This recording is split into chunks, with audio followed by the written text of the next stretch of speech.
الحمد لله رب العالمين والصلاة والسلام على نبيه محمد سيد المرسلين وعلى آله وصحبه أجمعين. May praise be to Allah, the creator of the worlds, and peace and blessings be upon his prophet Muhammad sallallahu alaihi wasallam, the head of all messengers, upon his family and all his companions. In this gathering, I will shed some light on the sacrifices of Indian Muslims for freeing India from the clutches of the English.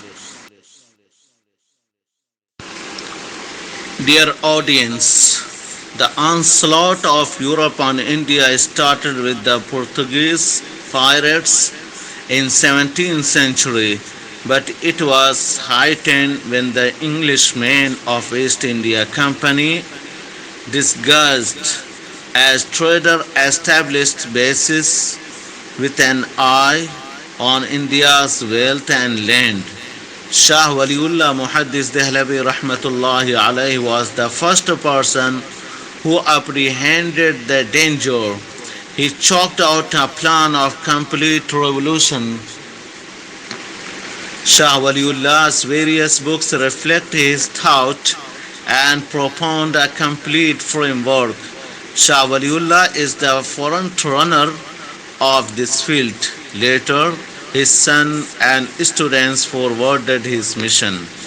Meanwhile, the company began to expand its area. It resulted in a fierce fight between the company and Siraj-ud-Dawla in Plassey, Bengal in 1757. Siraj-ud-Dawla was defeated and the door was open for Britain to occupy Bengal. Afterwards, Hyder Ali and his son Tipu Sultan stood up to stop English steps in southern India, but this campaign suffered a major setback due to internal treachery and Tipu was martyred rahmatullahi alayhi, fighting in Sarangapattam in 1799.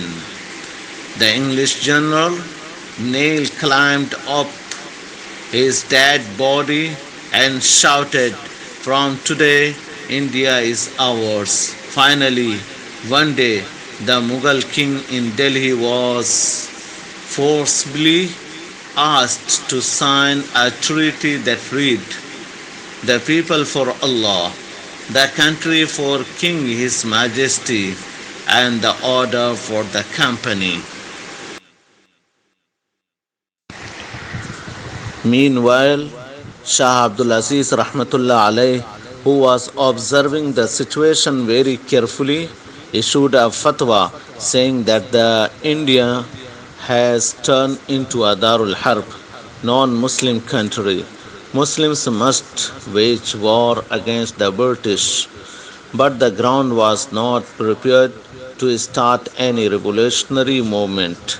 So Sayyid Ahmad Shahid Rahmatullah alayh, a disciple of Shah Abdul Aziz Rahmatullah alayh, with his companions migrated to Kandahar in Afghanistan in search of a land from where he can run a revolutionary movement. Unfortunately, the greatest militant movement of this subcontinent suffered sedition of Afghans and finally collapsed. The remaining people, especially the ulama Sadiq, continued their mission inside India.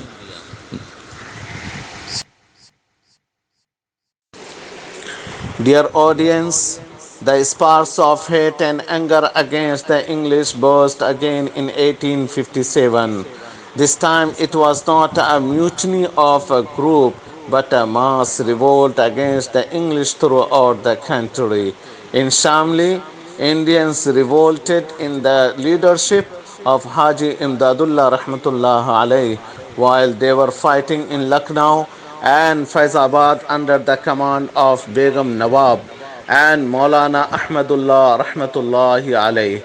Meerut and Delhi were the centers where Indians army men were fighting for Sultan Bahadur Shah Zafar Rahmatullah alayh.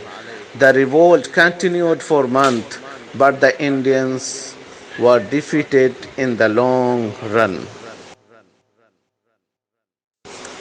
It is not worthy that the caravan of freedom was led purely by Muslim till 1857.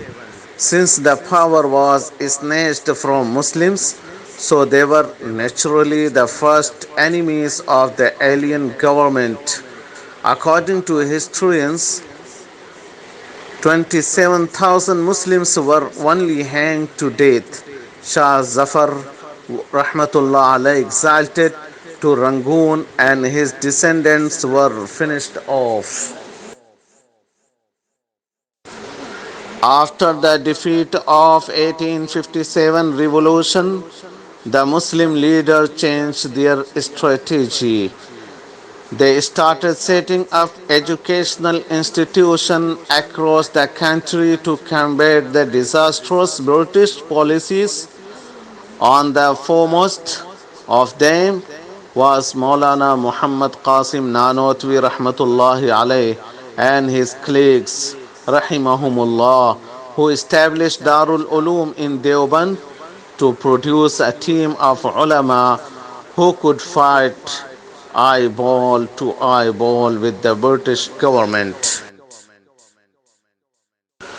The first students of Darul Uloom Deoband, Maulana Mahmud Hassan, known as Shaykhul Hind, chalked out a plan known as Reshmi Rumal movement, Silken Letters movement. Shaykhul Hind had a secret agreement with the Uthman Caliphate of Turkey to attack on British bases in India and prepare ground for revolt. But this plan also was sabotaged. Consequently, he was arrested and sent to Malta Island. As the First World War erupted, the Indian subcontinent was resounding with the slogan of Khilafat movement. Until this time, no prominent leader from other communities was in the field. Because of the World War, the global scenario changed and the other Indian communities get up from their long slumber. Shaykhul Hind Rahmatullah alayh, when released from Malta, was supposed to get down in Bombay. Gandhiji was amongst those who came to receive him. Then the Muslim leaders elected Gandhiji as leader. Since Hindu were in majority, so it was necessary to win their favor to oust the English.